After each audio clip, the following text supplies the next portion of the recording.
बैठी रहूं यमुना में आस लगाए। कौन हो तुम बताओ, कौन हो तुम? यमुना में बैठी है वृषभान दुलारी। धीरे धीरे नैन मुंद जाते हैं उनके। कौन कौन हो तुम? आंखें बंद ही है, हाथों से छूती है अपने मुख को। तो तुम हो, हंस पड़ती है, आखिर आ ही गए वृंदावन। हाँ, तुम्हारा मन भी नहीं लगता होगा ना वहाँ तो। क्या कहा, अब बातें ना बनाओ, मेरे बिना तुम्हारा मन नहीं लगता, यही कह रहे हो झूठे। मुझे नहीं होता अब तुम पर विश्वास। जाओ, कहा ना, जाओ, मुझे नहीं पता पर यहाँ से जाओ। हाँ, वहीं जाओ, वहीं अपनी कुब्जा के पास। सुना है सुंदर है वो, मुझसे सुंदर है वो। नहीं, तुमने उस कुब्जा को छुआ है, मुझे मत छुओ। जाओ जाओ, चिल्लाई श्री राधा रानी, जोर से चिल्लाई थी। आंखें खोली, चारों ओर देखा। क्या हुआ लाडली, आप किसी को जाओ जाओ कह रही थी? सखियों ने श्री राधा रानी से पूछा।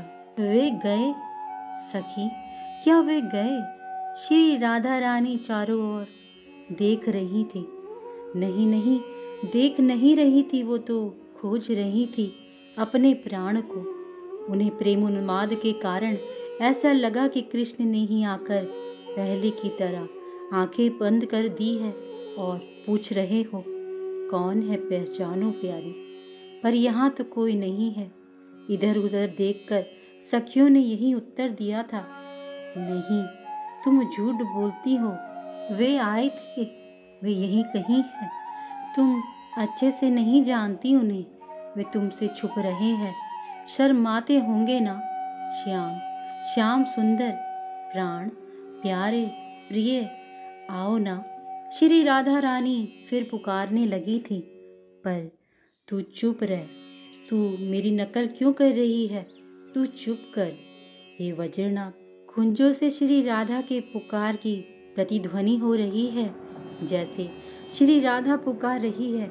हाँ श्याम सुंदर, तो कुंजों से भी यही आवाज आ रही है।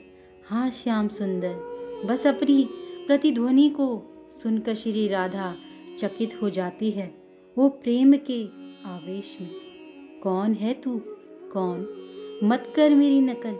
देख, दुखी जनों का कभी मजाक नहीं बनाना चाहिए, और मैं तो इस संसार की सबसे बड़ी दुखियारन हूँ। मेरा प्राण मुझे छोड़ गया, पर मैं जिंदा हूँ, यही तो बात है ना। ये राधा अभी तक जीवित कैसे है? मैं मर जाऊं? हाँ, मुझे मर ही जाना चाहिए ना। ये कहते हुए फिर इधर उधर देखने लगी। ललिता, विशाखा, ये सब वहीं बैठी हैं। नहीं, मैं मर नहीं सकती। वैसे मैं मर जाऊं तो अच्छा होता, पर मैं मर नहीं सकती, क्योंकि मेरी ये सखियां कहती है, मैं अगर मर गई तो कन्हई को अच्छा नहीं लगेगा, वो दुखी हो जाएगा, उसे लगेगा मेरे कारण मेरी राधा मर गई। वो जीवन भर अपने को अपराधी समझता रहेगा। नहीं, मैं मर भी नहीं सकती। क्या दशा बना दी मेरी तुमने श्याम। श्याम, आओ ना। रोते हुए फिर पुकार निकली श्री राधा की। फिर प्रतिध्वनि, तू फिर बोल रही है, मेरी नकल कर रही है। मत कर ऐसा, तू भी कभी दुखी होगी ना। भगवान ऐसा दुख किसी को ना दे। इतना कहकर फिर मौन हो गई कुछ देर के लिए। तुम कौन हो? मैं जैसे पुकारती हूँ, जैसे रोती हूँ, तुम भी वैसे ही रोती हो। कौन हो तुम? श्री राधा रानी कुछ देर में बोली थी। अच्छा अच्छा, तुम वृंदा सखी हो, तुम इस वृंदावन की देवी हो, अधिदेवी। पर तुम क्यों दुखी हो? हाँ, दुखी क्यों नहीं होगी तुम? तुम्हारा ये वन अब कितना उजाड़ सा लगता है ना। और कहीं तुम्हें भी उस नटखट से प्यार तो नहीं हो गया? क्यों नहीं हो सकता? बिल्कुल हो सकता है, क्योंकि अरे वृंदा सखी, दुनिया में प्यार करने जैसे अगर कोई है तो वे ही तो है, इसीलिए तुम्हें भी उनसे प्यार हो गया। ये सुनकर मुझे कोई आश्चर्य नहीं है। आओ मेरे पास बैठो, मुझसे अपना दुख कह सकती हो, क्योंकि तुम और हम अब एक ही व्याधि से ग्रस्त हो गए हैं। श्री राधा रानी का बोलते बोलते कंठ सूख गया है, पर उन्हें भान कहाँ है।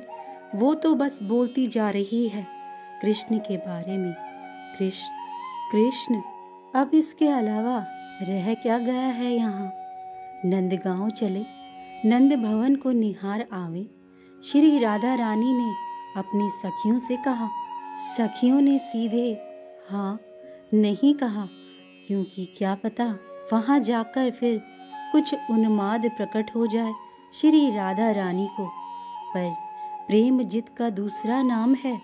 प्रियतम की गली, जिद की कीर्ति की लाली ने फिर तो सबको बात माननी ही पड़ी।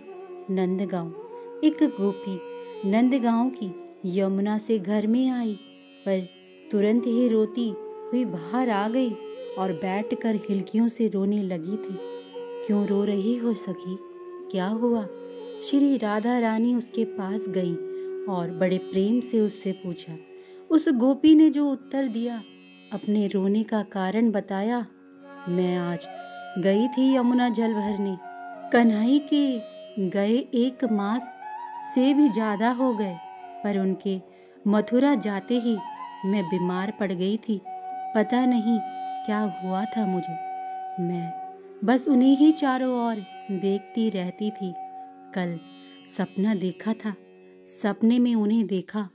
गोपी श्री राधा रानी को अपनी बात बता रही है। वो मुझे कह रहे थे, तू यमुना में आजकल क्यों नहीं आती? पता है मैं तेरा इंतजार करता हूँ।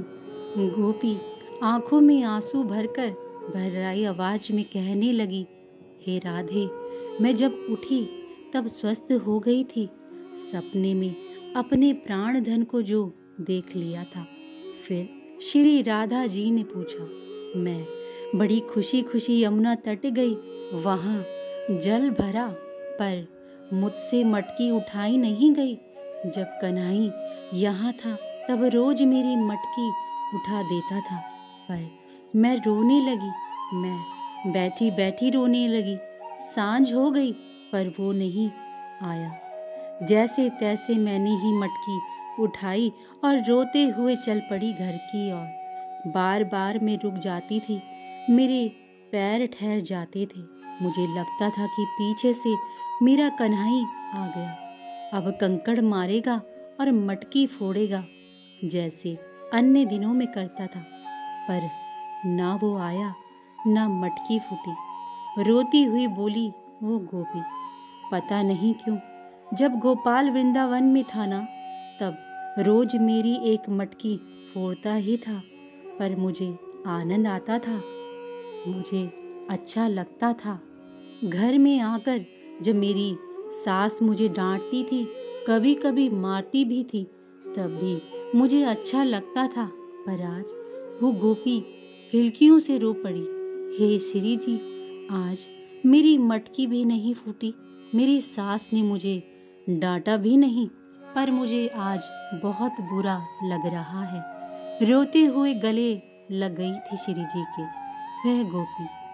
नंदगांव की ऐसी स्थिति उस गोपी को संभाल कर नंद भवन की ओर जब श्री राधा गई, कौन कौन आया? दौड़कर द्वार पर आ गई थी ब्रज रानी यशोदा। आजा राधा बेटी, आजा, अपने हृदय से लगा लिया था यशोदा ने और महल में ले आई थी। कोई नहीं आता अब इस महल में, रो गई यशोदा मैया।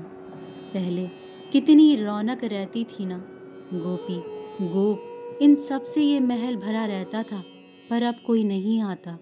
कन्हई है नहीं, कोई क्यों आएगा? इतना कहते हुए हिलकियां फूट पड़ी थी नंद रानी की। हे वज्रनाभ, मुझे डर लगने लगा था कि इन गोप गोपियों के अश्रु सागर में ये वृंदावन कहीं डूब न जाए। ब्रजरानी और श्री राधिका दोनों रोते रहे और गले मिलते रहे थे।